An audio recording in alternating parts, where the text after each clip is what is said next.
अब आप लोग ITI वाले हैं तो आप बोलोगे कि सर ITI कुछ बेनिफिट मिलेगा क्या, देखने को मिलेगा या फिर नहीं मिलेगा। नमस्कार साथियों, स्वागत है आप सभी का आपके अपने यूट्यूब चैनल ITI एग्जाम में। साथियों आज मैं बात करने वाला हूँ डाक विभाग की ओर से जो बम्पर भर्ती निकली है, 39,000 के करीब वैकेंसी है, 38,926। इस पर क्या क्या आपके सवाल आए थे कि कहाँ से आपको अप्लाई करना है, कट ऑफ कितना जाएगा, अन्य राज्य में आप भर सकते हैं फिर नहीं, और सबसे जरूरी चीज़ एक और इसमें 10वीं के अलावा उन्होंने क्या मांग रखा है। आपके ये भी कमेंट थे कि 10वीं में और क्या क्या चीज़ चाहिए, तो पूरे मुद्दे पर बात करने वाला हूँ, वीडियो में तक बने रहना। कोई भी सवाल बने तो फिर आप मुझे लास्ट में कमेंट करना और फिर उसके बाद में आपके कमेंट पर वीडियो लेकर आऊँगा। तो चलिए स्टार्ट करता हूँ आज की डिटेल की वीडियो। वैकेंसी की डिटेल तो मैंने आप लोगों को पहले बताई थी कि नंबर ऑफ पोस्ट कितनी है, टोटल 38,926 पोस्ट हैं, ठीक है। अलग अलग कैटेगरी की पोस्ट यहाँ पर निकाली गई हैं। उसके बाद फीस की अगर हम बात करें तो फीस वही है, यहाँ पर जनरल और OBC वालों को ही देनी है, सिर्फ मात्र 100 रुपये, ठीक है। 100 रुपये यहाँ पर फीस है जनरल OBC के लिए। ST SC और जो लड़कियाँ हैं मतलब वुमेन हैं उनके लिए कोई भी यहाँ पर फीस नहीं, और PH वालों के लिए, ठीक है, यहाँ पर कोई भी फीस नहीं है, ठीक है। उसके बाद अगर हम बात करें एज कैटेगरी की, यानी एज आपकी कितनी रखी गई है, ऐसे भी काफी सारे छात्र कंफ्यूज हो रहे हैं कि एज कितनी है। तो ध्यान रखना डियर, यहाँ पर जनरल वाले जो है ओवरऑल मैं काउंट करके बता रहा हूँ, ठीक है। जो छूट छाट मिले सब कुछ मैंने काउंट कर लिया है। 18 साल से लेकर के 40 साल अगर आप जनरल में हैं तो आप इसमें अप्लाई कर सकते हैं। OBC में आ जाओ, OBC में कितना है, 18 साल से 43 साल आपकी एज किसमें होनी चाहिए, OBC में होनी चाहिए। ST SC में आ जाओ, 18 साल से 45 साल आपकी यहाँ पर एज लिमिट रखी गई है। ये क्राइटेरिया तो मैंने आपको पहले भी बताया था, इसके मुद्दे पर बात बाद में करेंगे, चलो छोड़ो से। अब आता है कि जो जरूरी चीजें हैं इन पॉइंट पर कि कहाँ से अप्लाई करें। तो पहली बात तो ये है डियर, ये ऑल इंडिया अप्लाई है, ठीक है, ऑल इंडिया। अब एक चीज और है इसमें ध्यान रखना, अगर हम बात करें कहाँ पर अप्लाई करने की, तो मैसेज ऑल इंडिया में है, आप कहीं भी कर सकते हो, ठीक है। हर स्टेट की वैकेंसी है, आप कहीं का भी डाल दो। लेकिन मैंने आपको कल एक चीज और बताई थी, इन्होंने बोला है कि आपको अपनी लोकल भाषा का ज्ञान होना चाहिए। समझ रहे हो ना मेरी बात को, कि आप जहां से फॉर्म डाल रहे हो, सपोज करो आप पंजाब से डाल दिया आपने, पंजाब की लैंग्वेज आपसे आती नहीं, तो फिर क्या दिक्कत हो जाएगी, आपका सिलेक्शन हो जाएगा ना, होने का नहीं। यही तो उन्होंने चीज डाली है, ये तो उन्होंने सोच समझ के बात कही है कि भैया आपको आपकी लोकल भाषा, जो आपके आसपास जहां से भी आप फॉर्म डालेंगे वहां की भाषा का ज्ञान आप पे होना जरूरी है, वो बोली आपको आनी चाहिए, ठीक है। तो आप अब अपने हिसाब से अप्लाई करना, ध्यान रखना, अपने हिसाब से आप अप्लाई करना कि आप जोन से भी जहां पर भी डाल रहे हैं, या तो अपने स्टेट का डालो, भाई यूपी से हो, यूपी की भाषा सेम है, डाल दो यूपी में, है ना, अपने स्टेट डाल दो, कोई दिक्कत की बात नहीं है, ठीक है। उसके बाद ये तो हो गया मुद्दा किसका, कहाँ से अप्लाई करने का, कर सकते हो अन्य स्टेट से भी, रुकावट कोई नहीं है, क्योंकि ये ऑल इंडिया अप्लाई है, आप कहीं से भी डाल सकते हो, ठीक है। ये तो हो गया अलग बात। चलो उसके बाद आता है कट ऑफ कितना चाहता है। कट ऑफ तो ध्यान रखना, कट ऑफ की तो बात ही है भैया, अगर हम पिछले वाली वैकेंसी की बात करें तो जिसके 92% नंबर या फिर 90% नंबर थे, उसका भी नहीं सिलेक्शन हुआ था, लेकिन उस टाइम वैकेंसी थोड़ी कम थी। वो तो स्टेट वाइज अगर हम कट ऑफ की बात करें तो भैया यूपी, बिहार, पंजाब और दिल्ली और हरियाणा, ठीक है, हरियाणा वगैरह, तो इनमें भी जो कट ऑफ है वो ज़्यादा आप देख सकते हैं। ये ज़्यादा कि आपको यहाँ से फॉर्म नहीं भरना, आपको जो फॉर्म भरना है वो ऐसे जगह से भरना है। वैसे तो अपने लोकल से आप अप्लाई करना, ठीक है, अपने स्टेट, अपने डिस्ट्रिक्ट से, ठीक है, वो तो आप अपने वहाँ से करना। लेकिन फिर भी अगर करना चाह रहे हो अदर स्टेट से, आपको लग रहा है कि वहाँ कट ऑफ कम जाती है ना, तो आपको वहाँ की भाषा का ज्ञान होना अनिवार्य है, तो ही आप अप्लाई करना, वरना तो दिक्कत हो जाएगी, ठीक है। बात की बात करते हैं तो ओवरऑल मैं आपको बताना चाहता हूं यहाँ पर कट ऑफ के बारे में कि अगर आपके 80% से ऊपर बन रहे हैं, 80% से ऊपर हैं, यानी कि मैं 10वीं की बात कर रहा हूं डियर, किसकी बात कर रहा हूं, 10वीं की। अगर आपके 80% से ऊपर जा रहे हैं नंबर, तो आप इसमें अप्लाई करो, ठीक है। अब आप लोग बोलेंगे सर मेरा तो 80% है ही नहीं, तो मैं क्या करूं, मैं 80% की बात कर रहा हूं, 80%। अब आप लोग बोले कि 80% ही क्यों, देखो मेरी बात सुनना, वैकेंसी भी ठीक ठाक है, कोई दिक्कत की बात नहीं है, और मैं 80% ही क्यों बोल रहा हूँ, ध्यान रखना। पिछली जो अगर हम बात करें, पिछली जो पोस्ट आई थी उसमें लगभग 93-94 इस प्रकार से जो है मेरिट गई थी, क्योंकि भैया यहाँ पर मेरिट के बेस पर सिलेक्शन हो रहा है। यहाँ पर ऐसे ऐसे धुरंधर आदमी पड़े हैं, वो भी फॉर्म भरेंगे जिनके 95%, 96%, 97% नंबर हैं 10वीं में, वो भी इस फॉर्म को अप्लाई करेंगे, ठीक है। और अप्लाई तो वो भी करेगा जिसका 50% है, ठीक है।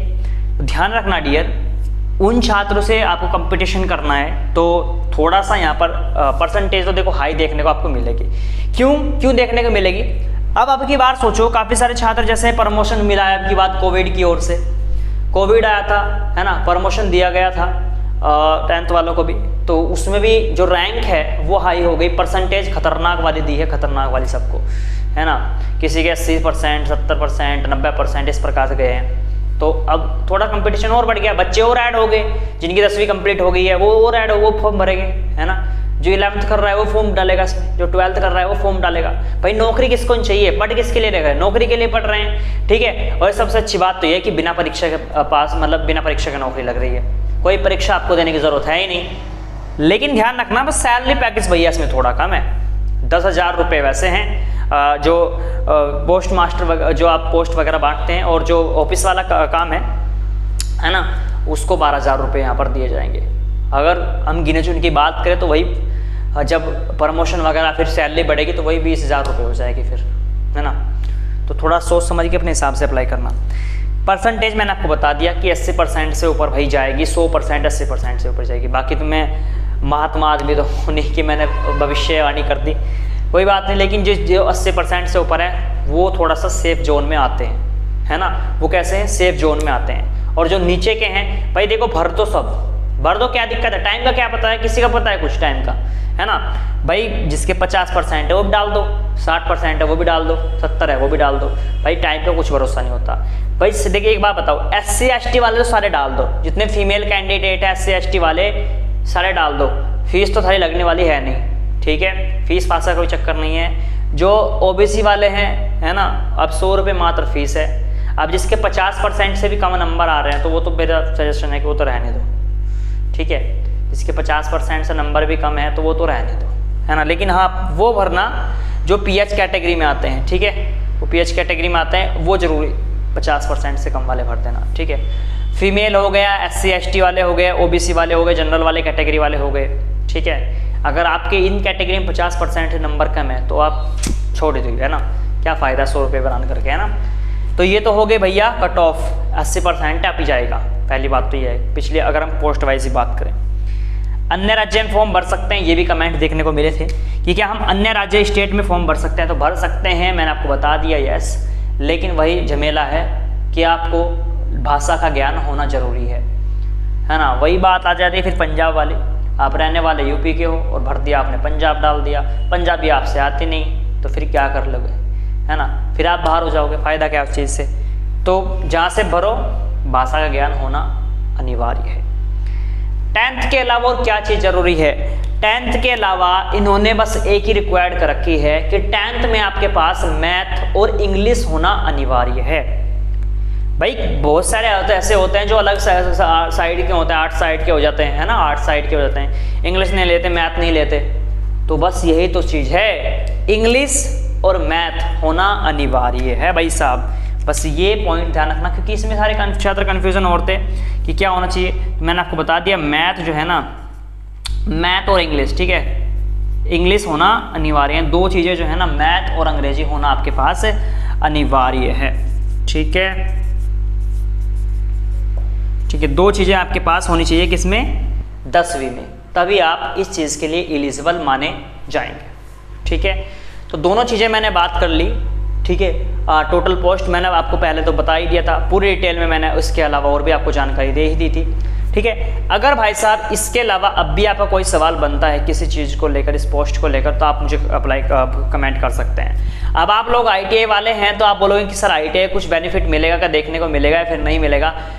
तो ITI वालों मैंने आपको बता दिया, सिर्फ इसमें 10th की रिक्वायर्ड है, मैथ प्लस इंग्लिश चाहिए, उसमें और कोई नहीं है, ठीक है। 10th में आपके पास मैथ और इंग्लिश होना जरूरी है, ठीक है। और ना तो उसमें कोई परसेंटेज है कि आपके 50% अंक होने अनिवार्य है, फिर 40% कुछ नहीं है। अगर जो 40 वाला है वो भरेगा, इसमें तो 50 वाला वो भरेगा, 90 वाला वो भरेगा, ठीक है। लेकिन अगर हम सेफ जोन की बात करें तो सेफ जोन में ये बच्चे आते हैं, है ना, सेफ जोन में भैया ये महारथी आते हैं जिनके 80% से ऊपर बन रहे हैं। ये सेफ जोन माना जा रहा है, लेकिन ये भी कंफर्म नहीं है कि हाँ 80 पे भी हो जाएगा। ये सिर्फ सेफ जोन है, ठीक है। इसमें अगर आपके पास है तो आप एक किस्म से लाइन में आ गए हो। अब नंबर किनका आएगा? जो आपसे अगले वाले होंगे ठीक है, आपका भी आ जाएगा अगर आपका लाइन कवर कर गया तो, ठीक है। होने को 70 वालों का भी हो जाएगा, क्योंकि भैया भीड़ जो है ना हमारे देश में, भीड़ बहुत बढ़ चुकी है। पहली बात तो ये है ना, भीड़ जो है बहुत बढ़ चुकी है, तो थोड़ा दिक्कत यहीं पर आ जाती है। तो चलो फिर आज की इस वीडियो को यहीं पर दी एंड करता हूँ। आई होप आप लोग समझ चुके होंगे। कोई भी सवाल हो आप मुझे लास्ट में कमेंट करना। टेलीग्राम ग्रुप लिंक दिया है, वहाँ पर जुड़ जाओ। कोई भी सवाल हो आप मुझे वहाँ पर पूछ सकते हो। तो मिलता हूँ अगली वीडियो में, आज के लिए इतना ही। धन्यवाद।